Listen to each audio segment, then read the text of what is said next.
Socratic questioning comes from Socrates, the founding father of Western philosophy.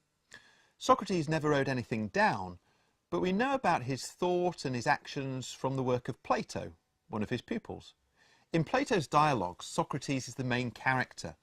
He spends his time in the city-state of Athens posing questions to rich and powerful people, to people who want to speak to him, and also to people similar to himself, other philosophers.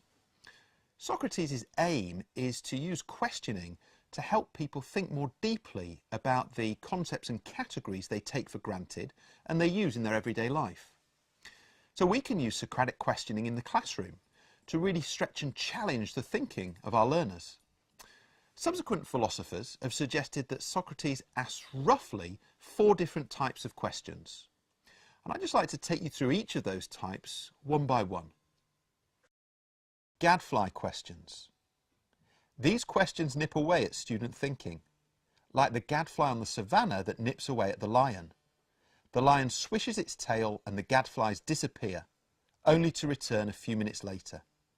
These questions push students to explain their thinking and don't let them get away with sloppy reasoning. Stingray questions. These questions pack a jolt. They unleash their sting like a stingray. This makes students sit up and pay attention. They challenge learners to think again about what they thought they knew. For example, we might ask a group of physics students what it would mean if we could run alongside a beam of light. A question similar to the one Einstein asked many years ago. Midwife questions. These are where we help students give birth to ideas. What do you mean by that? Can you tell me more? Is there another way you could explain it to me? We use these questions to help students articulate, develop and refine their ideas.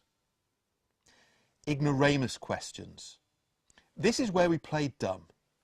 What do you mean by that? Can you start again? Where are we? Who am I? The idea is to bounce everything back onto the student so that they have to explain in full and cannot rely on any of the shared assumptions we and they have. You can use the 4 Socratic questioning techniques to stretch and challenge the thinking of your learners. Either pick one of the techniques and focus on that, or mix it up by moving from technique to technique depending on what the situation demands. Golden nugget.